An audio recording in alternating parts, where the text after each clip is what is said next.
All right, so couple topics to go over today. I mentioned to you a couple days ago that I wanted to touch on the pump. I don't necessarily think that it's a huge topic to talk about, but who knows where things could lead with you and I. I would say that though, to begin with, a bigger topic that we have not touched on that I've been hearing more and more about recently. Usually what happens just for reference to you, because you're not involved really in the social media realm, is usually one or a couple reputable sources. So Brad Schoenfeld in this case is a very popular name. He's done obviously a lot of great work.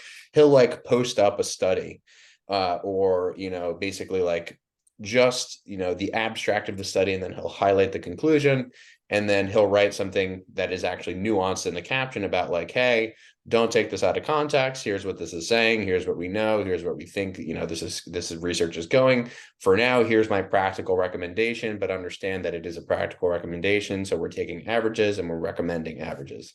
And then people will take that, and repost it and completely not read any of the nuance. They'll read the last sentence. They'll make this big conclusion. And one of the big conclusions that people have recently come to, maybe it's not so recent, which I'm sure you're aware of, is this whole rest time thing. So I wanted to talk about rest time today, and specifically your framework around rest time, because I know it's changed over time, as most other things have. And specifically, I think where you've landed right now is a very interesting thing for people to maybe hear and also consider as a potential strategy for them. I think it's very practical in some ways. Obviously not without its limitations, but we'll get into that. So the basic claims that's floating around now seems to be like 2 to 3 minutes rest. Like if you're not resting 3 minutes, like fuck you. That's basically what the claim is. Like you're not resting 3 minutes, then you're not recovering. If you're not resting 3 minutes, you have CNS fatigue. If you're not resting 3 minutes, there's no way that like motor unit recruitment could be good on subsequent sets. So I want to start there, and I want to kind of start with asking like, uh, uh, what is the paradigm sort of that you look at when you think about rest time? If someone came up to you and was like, Ethan, how long should I rest between sets? And they just kind of left it there with no context. I'm assuming you would obviously question the individual, but in terms of broad scopes, how are you starting to approach that person that has that question of like, how long do I rest? Like, what kinds of more specific questions do you go in the direction of to answer that? I ask first in relation to Brad's post, was he like reposting an old like meta-analysis, or was he commenting on a new study? Do you know like the context around what was being posted up? Yeah, I can tell you right now. He a lot of the times he'll repost like an older, well, I guess old is obviously relative. But this one in particular, the question is just titled "How long do you rest between sets?" And this was from 2016. Okay, so yeah, I'm at least familiar with that. I wasn't sure if there's some like Yeah. new evidence, because I'm open to the idea of like my opinion on this shifting with time, but this is just based both on the literature I've seen, I've from what I haven't seen, what I've heard discussed, and then of course just my own experience, which can't tell me like what the best way to do it was, but it can definitely tell me like if it didn't work, which hasn't been the case. Um, so my take, just on interpreting the literature on rest periods, basically just comes down to this topic that we've discussed before on what the limiter is. And my goal when training for hypertrophy is to make it a muscle centric limiter, not a limiter that's coming from cardiovascular, respiratory, neurological, like some other form of fatigue, that ultimately becomes a limiter, besides just like how much tension can you produce on like a local muscular level. So I think there's like a few lines of research that you can look at when answering this question, and they kind of all, give potentially different answers, but look at it through a different lens. And I think it's important in this case to kind of go into the methods and understand just how the studies were done. So a lot of what I see in like the meta-analysis where it concludes like resting more between sets, is likely to be better for hypertrophy, is they're doing like, multi-joint lifts, oftentimes in a circuit fashion. And, of course, not only is there greater potential for more like systemic fatigue, let's just call it like, cardiovascular, or kind of like, a central mediated fatigue, from multi-joint lifts that just involve more muscle mass. But also, when you're doing it in a circuit fashion and you say do a set of squats before a set of bench press, you can see where the limitation might not be your packs after coming off a set of, really difficult squats. And especially because in the literature, to control for variables, oftentimes they're training to failure. So imagine doing a set to failure on squats and then immediately going, to a chest exercise. Just intuitively, like, you can imagine how difficult that would be for reasons other than just how fatigued you could get your pecs. So I think that's one limitation of that line of research, when it's being studied with that kind of design. But on the complete opposite end of the spectrum, we have studies where they do, say, like a rest pause method or drop set method, where they're basically, not resting between sets at all. You could call them, one continuous set, or you could call them individual sets. But, if you're doing a rest pause method or a drop set method where there's just enough time to change the weight or, take a few breaths in between, it seems like that actually stacks up pretty well against straight sets. And I think that's, there's a number of studies showing that. And I think it's actually a little bit like surprising to all of us that it stacks up because, there is a difference sometimes in the study design in terms of, do they equate for like training volume, whether that be in like total sets, in total tonnage, sets times reps times load. And, they all have slightly different designs, but as a trend, it certainly points towards like shorter rest periods when it's done, with the same exercise, being just as efficacious. So there are definitely, different, parts you can be at in your training career where one might be more advantageous than another. For where I'm at and the way that we train, which, is very directed, very sort of focal. We, know what muscle we want to train, and we train it with, reasonably high degree of specificity the majority of the time. I don't believe that, taking longer rest periods is going to have, a tremendous effect in regards to muscle growth in this case. So when I just think about the big picture of just like fatigue over a training block, I think one of the variables, when you're doing a lot of training volume, is just simply how much time you're in the gym for one, and then how much load you're handling, and what you need to do as far as like an arousal standpoint, to get under that load. And I think all those three things are all benefited by resting shorter. So shorter rest period, you're going to be using potentially, less, total load or less total reps across sets. In doing so, oftentimes, like, you can train yourself, like we've talked about in past episodes, to not have to get really psyched up and just show up and be like, whatever I get on this set, I get. So that's, kind of the orthopedic component, the time component of, potentially shorter workouts, and, that you can sort of train the arousal component separate from all of this stuff. But I think that concept, is always something that I want to come back to, that like, just because you are doing more training, heavier, lower reps, higher reps, like, you do have somewhat of a choice of how you want to approach that from a mental standpoint. And I think that quality in and of itself is actually trainable, where you can learn to perform, at least in like the type of rep ranges and the type of loads we're using, with, less and less arousal, less and less sort of, almost changing or kind of like moving away from exactly the target that you want to hit. So we'll say like compensating, the way that you execute, both in like a mental and a physical standpoint. So, the joints moving and then the muscles contracting that you want to contract, and also at the same time, just the level of arousal that's necessary to accomplish the task without, anything more. So in summary, like for my training and oftentimes for people, who have really high quality execution and are good at, sort of managing their state of, arousal or excitation, like I think that short rest periods can be a really good tool, to condense a training session and minimize just the total tonnage across a training session. I think it works very well when you have a training partner, because you can just go back to back. You don't even have to worry about setting a timer or anything like that. And I think most people over time, when they're taking long rest periods, those rest periods just get longer and longer and longer.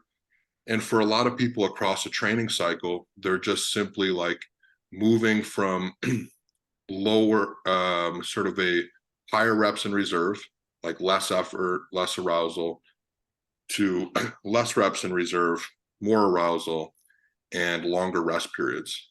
And within that, it's actually pretty difficult to define if you made progress. Mm. If you're trying harder and harder and you're resting more and more, I can't really tell you if you made progress. But at least in this method of, you get what you get, come in, make every rep as perfect as possible, direct as much energy towards the task and away from, other factors. And whatever you get as far as reps is what you get, and if you're doing things correctly out of the gym, that tends to improve.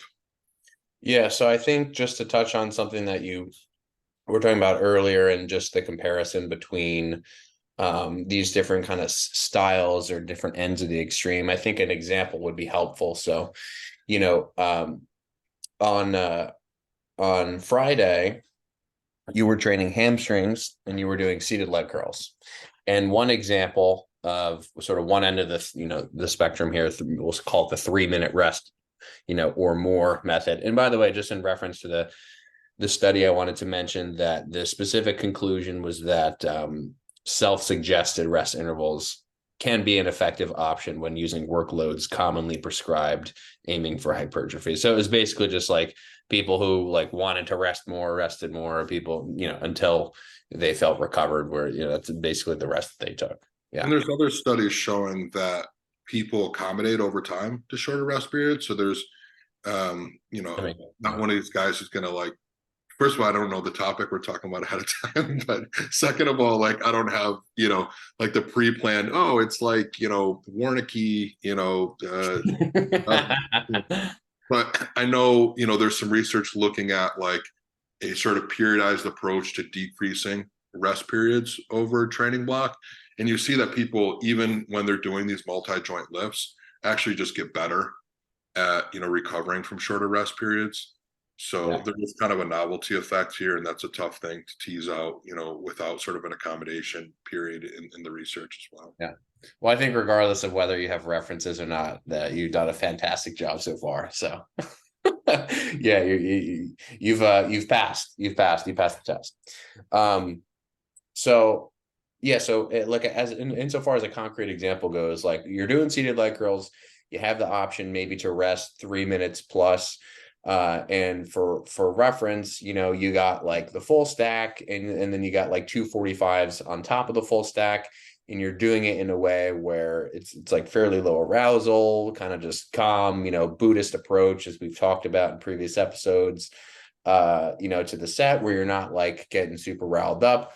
You have the option then to maybe do 15 reps and you get to failure, and then you can rest 3 minutes, and then maybe you do another 12 to 15, probably not 15, but probably slightly lower. Maybe you rest another 3 minutes and maybe you get similar reps, or maybe slightly lower. That would be maybe one suggested path that people could take. And then the alternative end of the extreme would be what you sort of did, which was basically like just, I think it was 3 drop sets, or 2 changes of the weight and 3 drop sets. So you did your first set and you did it to failure. Then we got up, we took the 45s off and then put 25s on. You did another set straight to failure. And then I believe we took the 25s off, and then you did one more set to failure. And whether or not that's correct or not, ballpark of the method is there. So it's basically just minimal rest, drop sets like people would typically think about it, but those are two comparisons just to give an example so it's clear in people's heads kind of the distinction that we're making. And kind of what you have come to over time is that you don't really see a huge, at least based on the way you train, based on all the things related to arousal state and setup and execution. You have found that the second method, the one that you were using this week and this Friday, and one that you seem to be using across the board at the moment, is one that allows you to be more efficient with time, and doesn't seem to be taking away from any of the progress that you're making in terms of actual outcome, at least as far as you can tell thus far. And I think that an important, so first of all, would you agree with all that so far?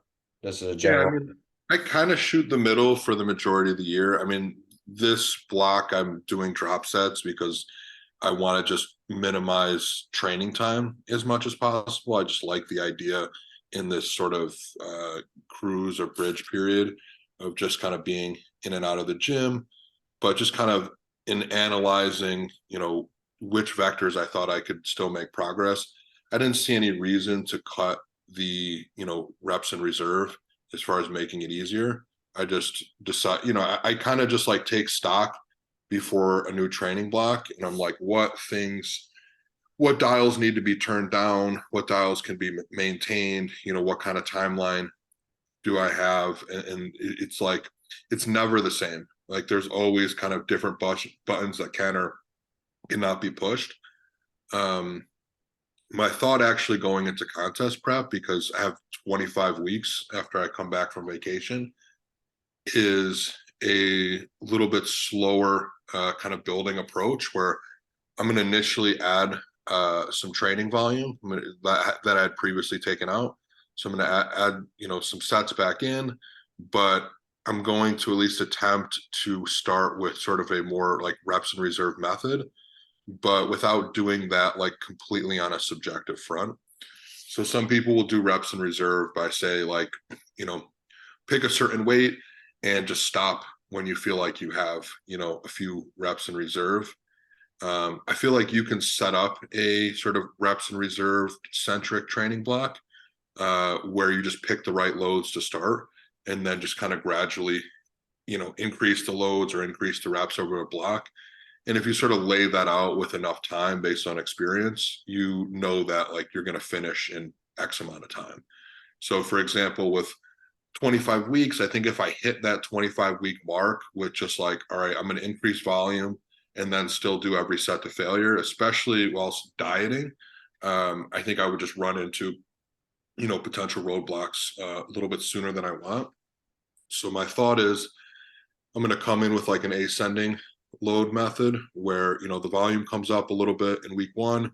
And, I'm coming off of a week off completely of like, training and structured eating and all that.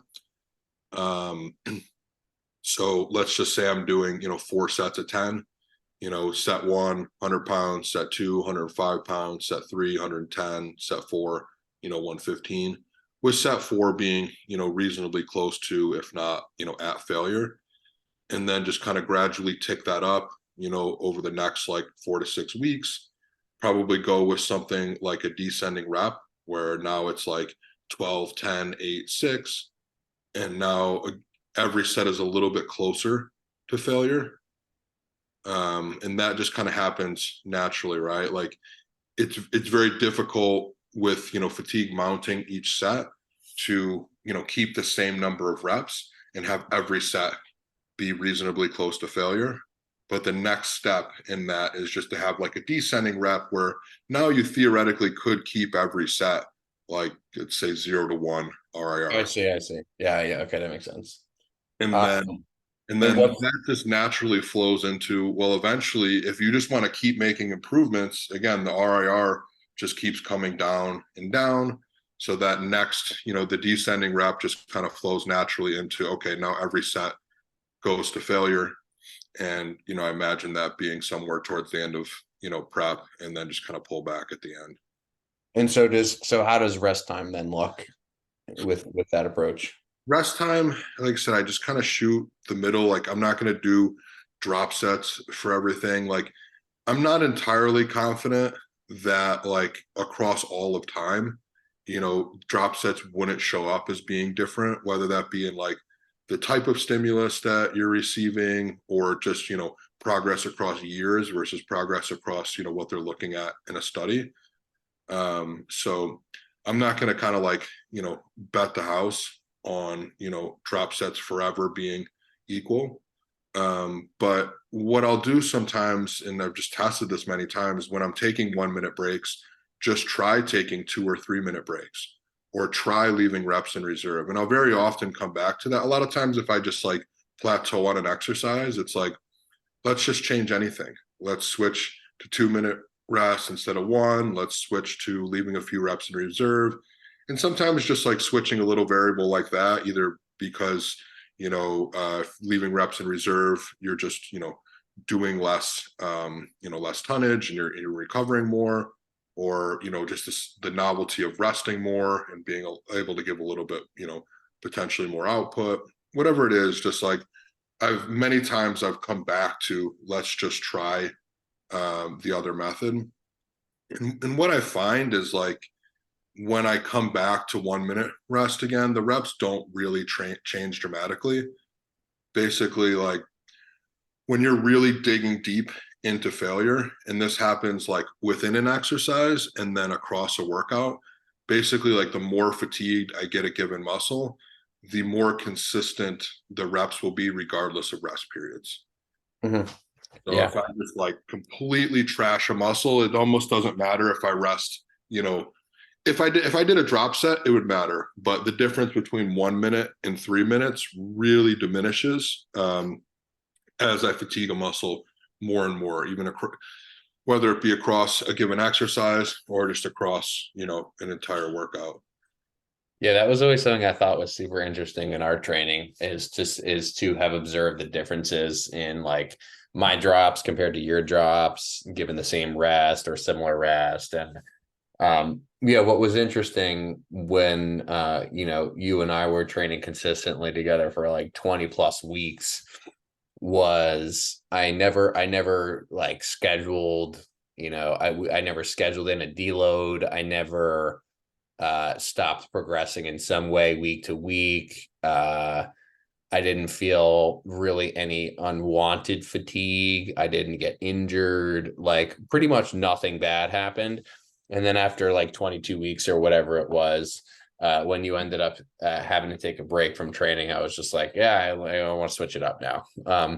But I think that this all needs to be contextualized as well. So when we talk again back to the extremes of the leg extent or the leg curl example with the longer rest and the potentially higher outputs versus the drop sets where you're lowering the weight every set, but you're maybe your failure equating across both of those. What you were describing earlier from a principle-based perspective is this idea of trade-offs. And I think that that's maybe a better or like a helpful discussion to have, which is not to polarize this discussion and say that, because I think a lot of people will ask like, well, then what's the recommendation? Like, what do you recommend? And I think it's better to look at it from the perspective of like, well, what is it you currently like, what are the constraints you're currently dealing with and which of the trade-offs is more appropriate for you, because if you're someone who's like a college gym bro and you literally have like 6 hours a day to lift, you might want to take 3 or 4 minutes rest and like, use that opportunity to just like spend time in the gym with your friends. And, like I used to have like a pre and post meal ritual, in college when I would lift. So it was like always a 2 or 3 or 4 hour ordeal. And so like more rest at the time would just like fit more with what I wanted to do. But now it's like I have other things in life, that I want to be doing, other people that I want to be seeing, other, bits of work I need to be doing, filming, whatever. So, just hour long workout, 45-minute workouts for me right now are super, super convenient. So I tend also not to rest super long. And I tend to err on the side of just the more mechanical drops, set style of things. So I think just weighing the trade-offs and and understanding that it's probably something that ends up sort of working itself out anyway if you're really paying attention to these things, meaning that like, if you do a training block and you're really, really pushing things with long rest for like 12 to 16 weeks, you're probably going to run into a place, whether it's orthopedically or psychologically or from a digestive perspective, whatever it happens to be, that is, pretty deeply fatiguing. So, at that point, you may want to sort of pivot and utilize a sort of strategy like you're currently using, which is sort of lower arousal, more calm kinds of approaches to sets,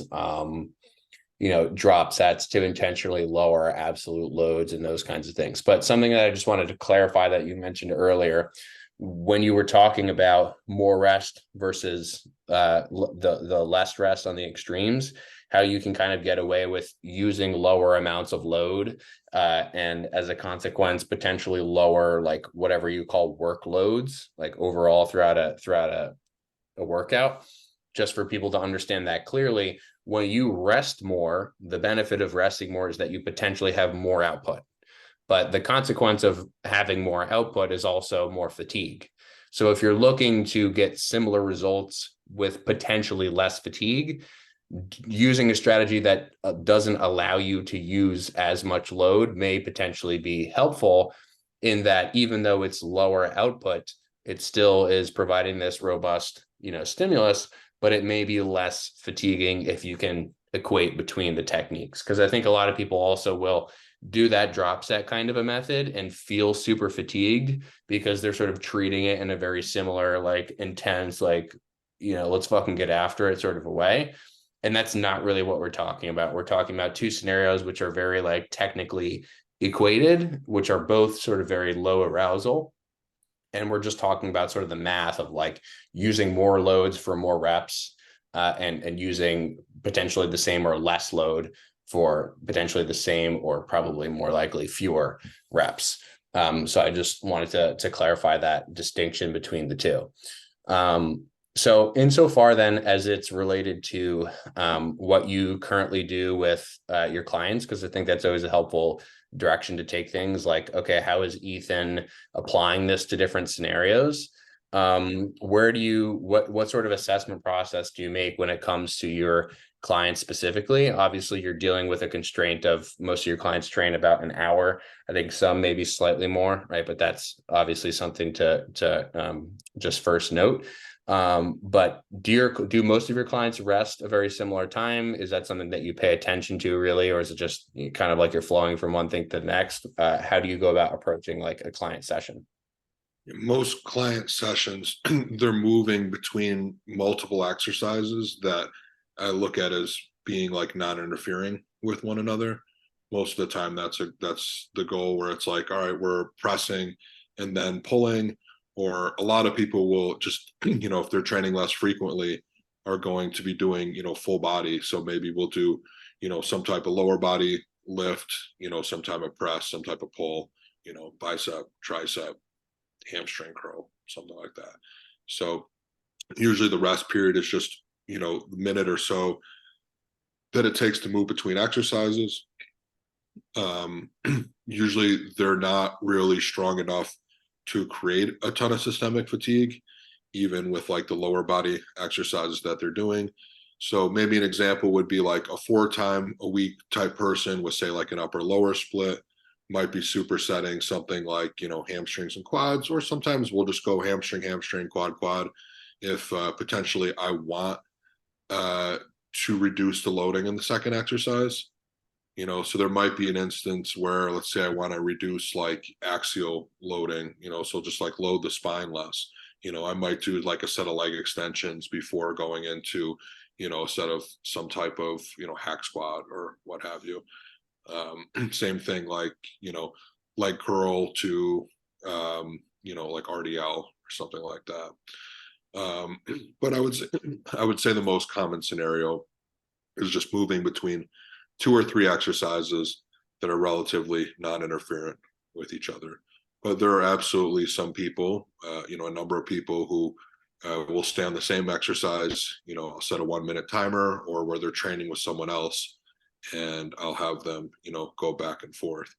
And that might even be a person where, they have a very specific, like, hypertrophy oriented goal, but I really want to limit like orthopedic, orthopedic issues, and limit loading. So by staying on the same exercise and taking minimal rest, if we use the same load, they may potentially get slightly less reps than they would have gotten if we say supersetted that with, um, non-interferent exercise, and they ended up having 3 minutes, rest between sets.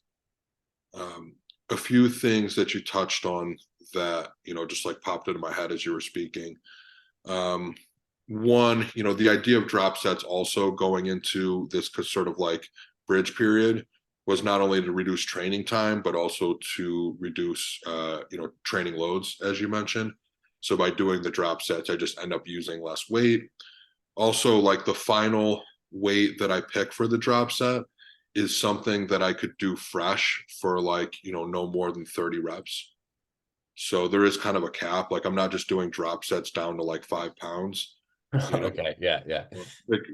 Like, right now it's 3 drop sets, and I'll probably drop, 15% or so on each set. So, first set always being, 100% by definition, next set, maybe 85% of that, and then just kind of an equal drop on the next one. And they could get a little tighter as I progress, like in exercises, but just as a general rule of thumb, and I don't think there's any direct research looking at this, but there is research just looking at like kind of minimum threshold for, intensity. And by intensity, I just mean like relative to your 1 rep max. So we could say like minimal loads or minimal weight, that needs to be used in order to stimulate hypertrophy. In kind of an isolated context, that seems to be somewhere around 30% 1RM on average, for the average person. So I still kind of stick with that because, we don't know for sure that carries over, to drop sets or BFR or whatnot, but 30% 1RM is so low that it's just like, it's fine. There's just no real reason to go much lower than that. Other things that got mentioned, I picture like, because, this arousal concept comes up a lot, and I'm kind of picturing people listening to this and then me like seeing sets of them doing it in real life and be like, oh, that's not what I meant, because Contextualize. I've gone into deloads, where you just know, like, okay, this is my week off. And just mentally, you're like, I'm just not going to, dial it up as far, even if it's not conscious. You're just like, this is, a vacation, or this, like, I was really fatigued. Now I just kind of want to take it easy. You go in with the mindset of just kind of like, I'm going to take it easy. I'm going to be relaxed.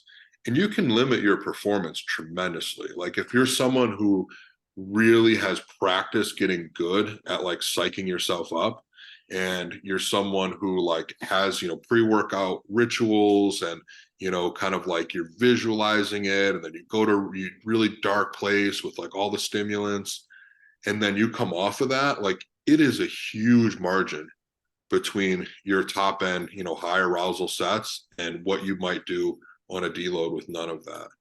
So one, I think you can practice to bring the two closer together. I think it feels like when you're used to going into a high arousal state, it feels like that's the only way to get there. But two, there's a difference between like being relaxed and, dialing up parts of you that don't need to be dialed up to accomplish the task. So it's an appropriate level of arousal for what you're doing. So there's one level of arousal that you need to, let's say, like, you're getting in a street fight. There's another level of arousal for getting in a fight, in a boxing ring, and those are very different. If a street fight's going to last, 10 seconds, you can't go in with that level of intensity for, a boxing match.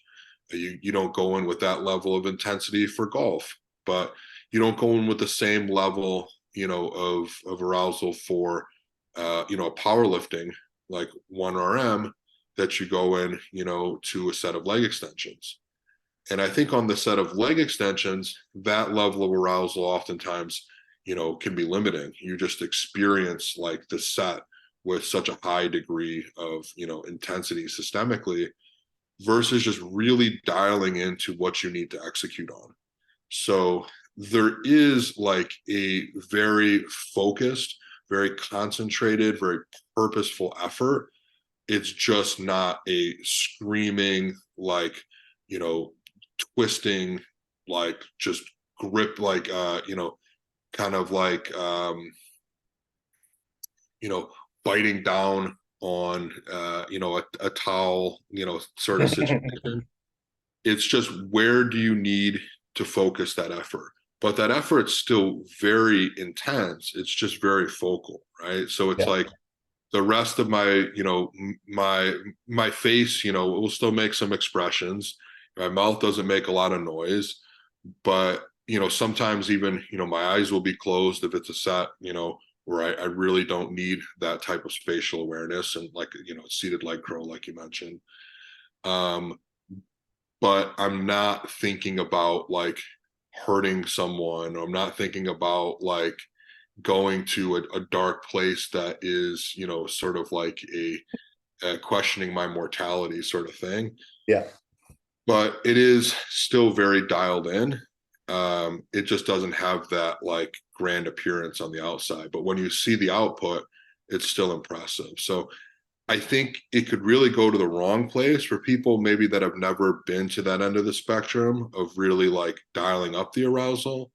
I think they could very much go to the wrong place by just saying like, well, this just means low effort, and I'm just like not going to try as hard. It's not that. It's just very, very focused. And I don't think that's something you can just like, get off the bat. But still, when I have brand new clients, I do try to teach them that over time. Like sometimes you need to dial them up, and you need to kind of like, get in their face a little bit to get them through those last reps, but you do it, at the level they need, not below, not above. So it is this like tuning, not necessarily just like one or the other. And I think like an astute coach can kind of pull that out of someone at the right time. Yeah, that's great. And I think that part of what I like the description of like it's kind of it's not this relaxation or even necessarily this calm approach. It's more like a very intentional focus. And I think a potential big problem that maybe prevents people from understanding that distinction, because I think at first it is it is a kind of weird concept, is by definition, if you're focused and you're intentional, you have to have things that you're kind of focused on. And a lot of times, with exercise and specifically, um, it's almost like better for people if they don't know what to focus on, just to try to move whatever they're trying to move, rather than trying to like pick something specific, because there's nothing really specific that they can like rely upon from a physical standpoint. So, this is where I think like some of the very basic like physics concepts can actually overlap significantly with, like a psychological approach in terms of just like a focused cueing. Is if you don't have an idea of like what direction you're trying to move a segment, then there's very little that you can really concentrate on besides just trying to move whatever you're moving. There's no like ability really that you have to intentionally focus on anything, right? It's like you have nothing in front of you that you have as a potential physical cue to choose from. How, what can you focus on besides just how hard are you trying? So I think first, that's maybe a good place for people to start, is like, what direction am I trying to moving, and what direction am I trying to move? And then as a consequence of that, like what sorts of things do I need to focus on that come about from a physics perspective. So in a leg curl, it's like you're trying to kind of push the pad down, and then as the pad goes down, you're trying to sort of pull the pad into you, and you need to be focusing on slightly different things, especially if you're learning the motion.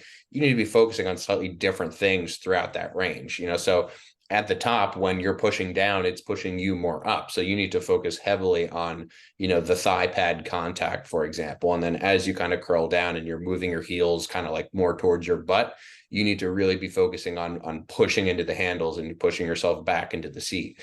So just like little things like that,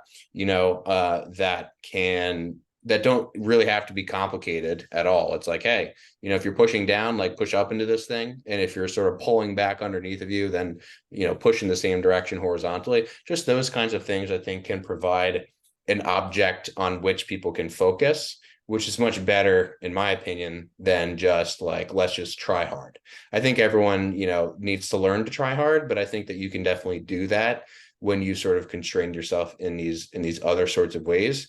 And I find it, I mentioned this to you multiple times, but I find it very interesting when I train with people that I don't normally train with.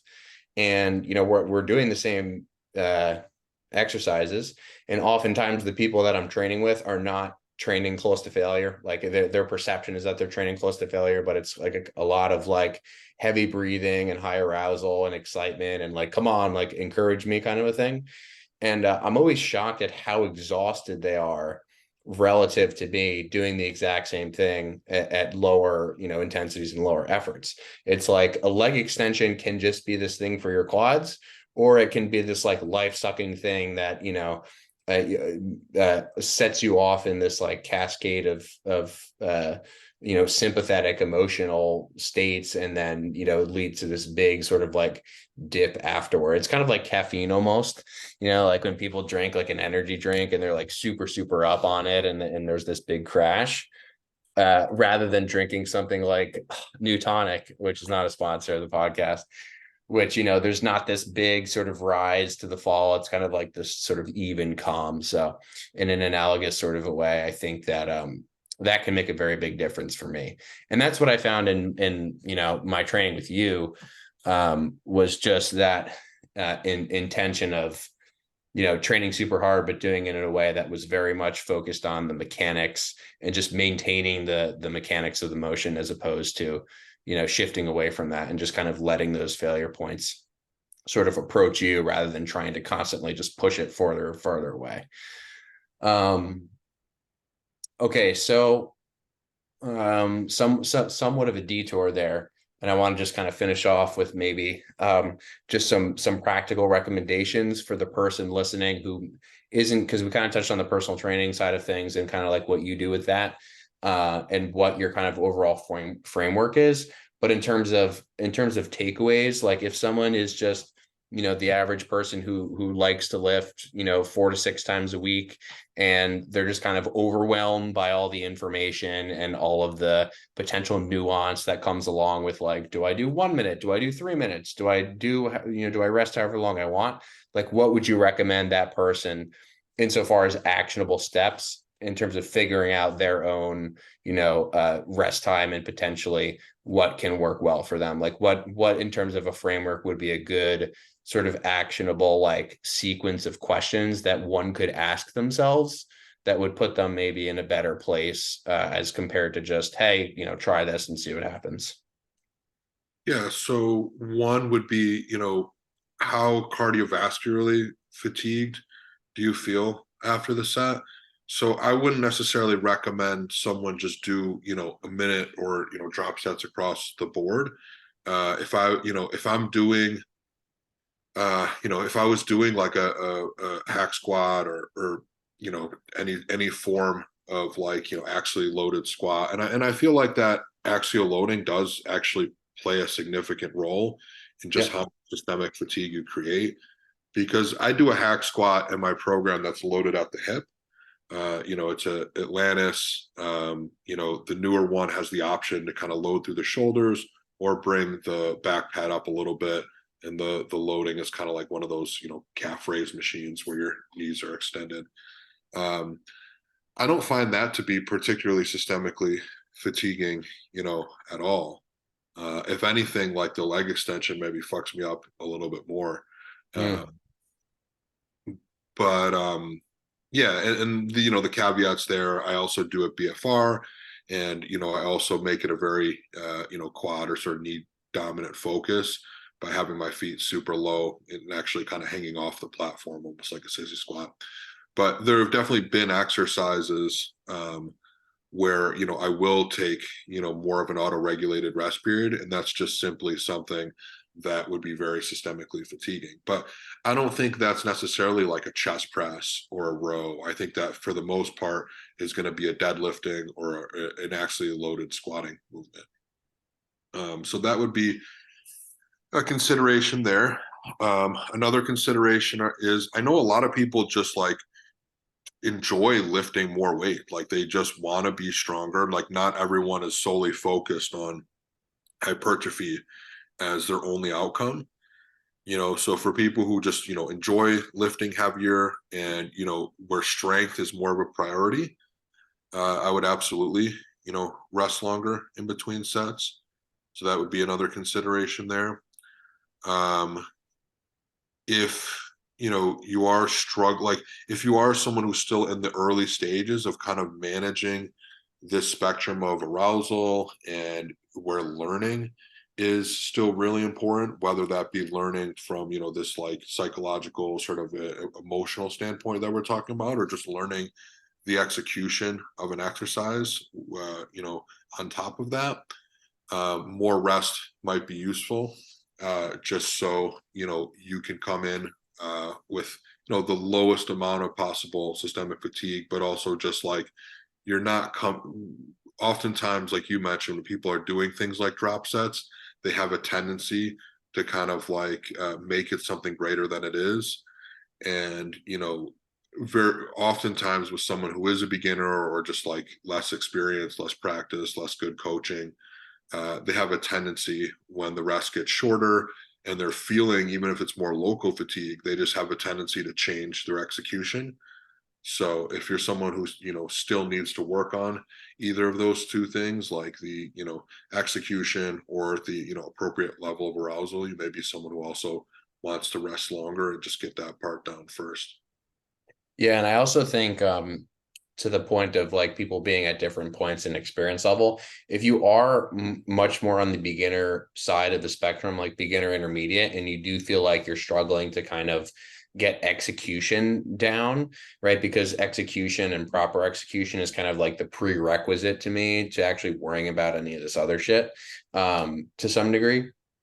I think that if you are in the early stages, like treating all of your exercises kind of like power lifters treat their main lifts can be actually a very good strategy. And, like if we look at the average powerlifting program, like most powerlifters are benching 2 to 3 times a week. They're squatting 2 to 3 times a week. They're even sometimes deadlifting with very slight variations 1 to 2 times a week. And what they do is they often don't do any sets that are, at failure, at least with, a couple exceptions, but most of their sets are, at least 2 to 3 reps in reserve, or at least what people guess 2 to 3 reps in reserve to be.